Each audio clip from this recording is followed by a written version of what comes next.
Well, good morning, good morning. It's not quite time to start yet. We're getting ready to gather. Let me know that you're there and where you are. Want to know that you can hear me. Look, there's the Casper coming up. Don't get my dirty paws all over my clean shirt. Dirty paws all over my clean shirt. What are you doing? Hi, you. Good morning, good morning. Nice to see you all this morning. We're gathering for coffee with Get your paws down. Paws down. Paws down. High in Palm Springs. There we go. Good morning, good morning. Everybody hear me okay? Check in, say hi, let me know where you are. It's almost 8:30, according to the world, according to Casper. 8:28. Good morning. Sends lots of love. Good morning from Virginia, right? Where are you, Garnet? Where I forgot again. Luz, good morning. Good morning from Arizona. Hey, Reginald. Good morning. Where's the Casper doggy? There he is right there. Mountain's laying down behind me here. 8:29. We got about another minute to go. We're glad you're all here. Remember, the key is to share this video if it's helpful for anybody. We share it around the world. Good morning, good morning. From Virginia Beach, that's where it was. I knew it was something Virginia, but Virginia Beach. Good morning from Chicago. The great Reverend Nicholas is here this morning. Nice to see you. Good morning. We got about another minute to go. Casper's here, you can see. There's that paw. There's that paw. Dirty paw. He's not eating the microphone. That's good news. We got the Casper here. Here's the coffee. And good morning. It's 8:30. Good morning from wherever you are. We're glad you're here. Remember, this is Coffee with Casper. We're also now available on YouTube. You just go to youtube.com and type in Coffee with Casper. You can find us that way, and of course you can go to Harry Morgan Moses on Facebook and find the other episodes well. Hi from Kentucky. We're glad to have you this morning. All right, good morning, everybody. Let's take a deep breath in. Here comes the gong.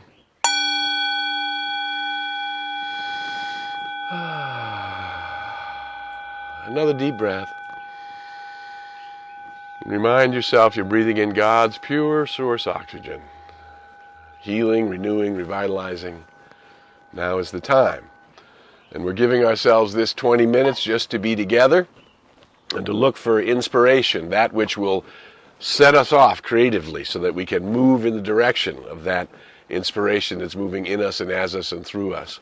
So here this morning, what I wanted to talk about is the metaphysics. How about this for a line? The metaphysics of the impulsion of love. I worked for my dear friend Reverend Ann Ray, who's now in New Mexico. She had this great expression. She said, sometimes I get an incoming, and that's sort of what we look for, this creative inspiration that comes in and we see something, and that gives us something to move creatively in. And then we step in that direction of that inspiration. We move toward that inspiration through our aspirations. Yeah, we talked about that before. But anyway, the metaphysics. The metaphysics of the impulsion of love. So one of the things that's necessary right now in this time, hi from Oregon, one of the things that's necessary in this time is that we have faith that things are going to work out, that we're going to be okay. And of course, one of the great affirmations I use is I am guided, guarded, protected, and directed, and led into the paths of perfect right action. I am guided, guarded, protected, and directed, and led into the paths of perfect right action. And therefore, if I'm guided and guarded and protected and directed, I know that I am presence, that belongs to me, which is the very gift of God, the gift of my uniqueness, and also the gift of my universality. In other words, each one is given this I am presence in its entirety. The fullness of the glory of the Most High exists in all of us, as, in fact, all of us.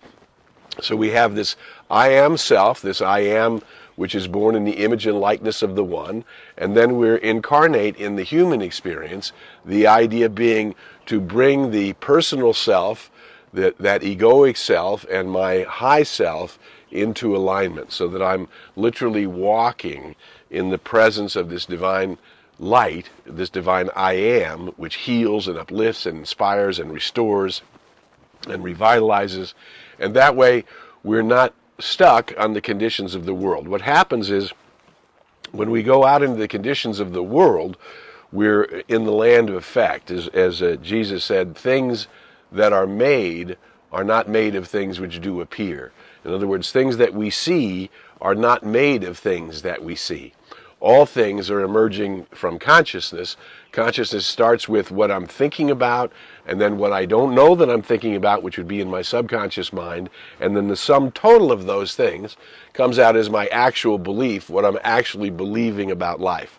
Now, when we're living in a world where we're getting input from so much technology, including television used to be the way, television and radio, and now it's television and radio and computers and internet and telephones and applications, and so much information coming from the external world that we can be distracted by the events in the world, the polarities in the world, the upsetness in the world, not knowing that we still have a right to take in that breath, to align with the divine self, and know that I'm guided, guarded, protected, directed, and living in the consciousness of the all good. And we are the ones who must create that consciousness on the inside. Those who've known, who followed me for a while, know that I always talk about don't get out of bed till you can greet the day. This is the day the law of life has given, and I am free to choose in it, no matter what others are choosing around me. Yes?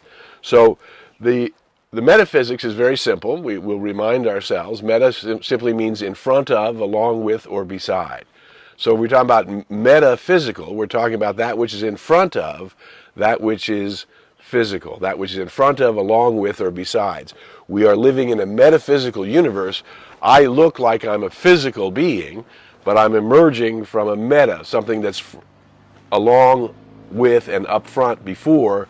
There's the physical me, there's the I am presence of me, and then there's the physical me. And again, my journey is to bring this personal self in alignment. Another way of saying that is that we're looking for that still small voice, what is called in the Bible the still small voice. But what we know is, aloha from Hawaii, what we know is that that still small voice is getting louder. And it's getting louder so that if we're not following it, we begin to recognize right away that something is not right, doesn't feel right, and we're not moving in accord with our true nature. And so what's happening in the human condition through this big slowdown, once everyone learns, and it will take a while for everyone to learn, and that's why we're not waiting for humanity to go ahead and move. In other words, humanity will learn that thoughts are things, that what I think about comes about, where my attention goes, my energy flows, and that many people are not walking around consciously aware of where their attention is. And hence there's a lot of fear, there's a lot of doubt, there's a lot of worry about the external world getting me, instead of creating this divine connection, this divine protection, this divine guidance that will keep us safe in the circumstances of the world, yes? So when we look at what's happening in front of, we know that this gift of life, why would creation, I tell this story, and it's a metaphorical story, but the story is, God created the heavens and the earth, and we know that happens through a process of evolution. But that which God involved, that which God thinks about and contemplates on the inside, that which God knows becomes form. And that's the nature of God. That which God knows is. That which God involves, we could say it as energy. If you like the word God, you could say that which energy itself, intelligence itself, involves, what it thinks about, comes about. And you and I are born in the image of that thing. So this God, if we were to say in a personal sense, this God created the heavens and the earth. He looked out at the cosmos and saw how awesome it was. Now, when you and I see something awesome in nature, so let's go for a sunset, because that can happen anywhere in the world. We look at the sunset and we see the awesome creation that the artist of the heavens creates, and we look out at that beauty. And what's the first thing you want to do when you look out at that beauty? The first thing you want to do when you look out at that beauty, first thing might be to be grateful. And the second thing is to share it.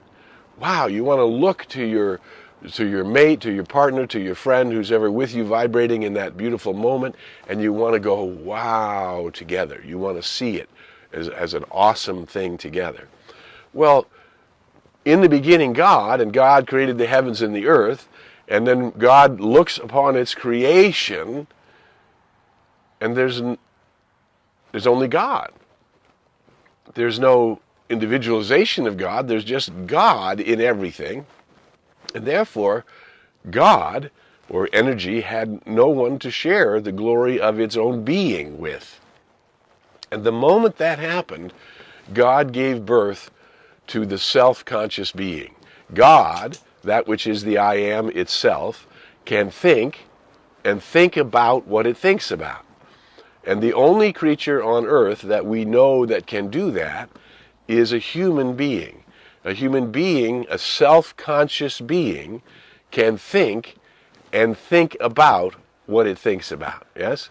So we don't know, a lot of people think maybe dolphins and whales have a self-consciousness, which might be in that vast ocean. We don't really know what they're thinking. But I certainly have seen dolphins be aware of humans around them and then decide whether they want to be seen by the humans or not. It's very easy for a dolphin to go under and be not seen and get out of your sight very fast. So there seems to be some self-consciousness in other creatures, but what we know is that human beings can think about what they think about so much that they can build cities and create vessels that can be on the sea, and vessels that can be in the air, and vessels that can be in space, and communication that can happen all around the world, and technologies that reveal an intelligence everywhere presence called cyberspace. Humans have been able to think about what they think about in a way that creates. And then once we create, we deal with what we have created, yes? And this is exactly true. When the impulsion of the universe looked upon its creation and realized it had no other place that was self-conscious, aware of itself as belonging to the whole, then God created its image and likeness. And that image and likeness is what it says in the Old Testament, and man, human, was born in she was born in the image and likeness of God. Meaning, God thinks, what it thinks about goes into the creative process, which we call the law of God, or the subconscious mind, and that subconscious mind is attached to all creation, and what it creates, what it believes in, becomes experienced. So that's what's happening in your life and in my life every day. We have this capacity to think, and then thinking on these things automatically puts us in the creative process. There's no such thing as a disconnected anything. We now know through quantum science that a butterfly flapping its wings in China affects the whole field. Yes, and China would be a long way from where I am in Southern California, the other side of the world. However, everything is connected and everything is interrelated. And therefore, everything you are doing is making a difference in the whole. Everything you are doing is valuable in the kingdom of the Most High, is valuable in terms of the vibration and what you're doing with the breath of life that is breathed into you. The breath of life is breathed into me, therefore I am, and what I am is creative by its very nature. Everybody is creative by their very consciousness, meaning the things they are dwelling upon are creating in their world. Now, when you look at people who are not drawing on that which is behind creation, that which is the giver of all life, love, and beauty, we go from effect to effect, from anger to reaction to more anger, to danger to more danger, to fear and more fear. If we don't get a hold of our mind, put the reins on that, what we call the monkey mind, those thoughts that continue to jump into our consciousness and scare us and all of those things, then those thoughts will continue and we'll go down that rabbit hole. And then down that rabbit hole of fear and doubt, is all of the creations that come from fear and doubt. Whereas if you are contemplating your dynamic health, you're contemplating the pattern of perfection from which you were born, you're appreciating that pattern and drawing that pattern into your body beyond time, beyond age, beyond circumstance, beyond damages. We simply know we are reclaiming that wholeness in our lives. We are reclaiming the self of ourselves, the beauty of who and what we are. And when we do that on a daily basis, our consciousness, those thoughts which begin to, the mind acquires habits by repetition of thought. The more I am repeating these affirmative ideas, the more I am knowing I am one with the one, the more I am grateful for the beauty and the message and the power of life coming to me today, the more magic, what looks like magic, which is simply the law of life going in front of me and making the way clear. So God birthed you. The intention of God's birthing you as an immortal spiritual being, as an aspect of itself forever, was and is born of a complete love of you. Your creation, your existence is born of the purity of the love of the divine. Energy itself, personalizing itself in its own creation, and its very impulsion for all creation to love itself exists at the center of your being. That's what you are. In essence, you are pure love. Now, pure love, think of any moment in your human experience, either with animals or with other humans, where you have experienced pure love. And you notice in that thought or memory, there's no fear, there's no doubt. There's just joy and appreciation. Wow. I am born in the image of pure love. God involved me in its consciousness, and I evolved into expression. Now I am involved in the creative process, and what moves through me evolves into the expression of my life. That which I involve with my thinking, with my awareness, evolves into expression, born of perfect and complete love, pure love. Now, if we take a moment every day, daily we meditate, and daily we practice this affirmative idea of connecting ourselves with the divine, identifying with the divine, and then choosing into our lives in health, in prosperity, in love, and in purpose, choosing into our lives to comfortably live our lives and fulfill our purpose. I am making the choice. I choose to comfortably live my life and fulfill my purpose. And then these alligators from the outside, the newspapers, the fear, the virus, the economies, the fears of our own bills, or we don't know how we're going to go next. That's where we have to get out of the external reality and come back into the internal reality and affirm the good that is our lives, affirm the success that is our lives, affirm the joy that is our lives, affirm the beauty that is our lives, affirm the love that is our lives.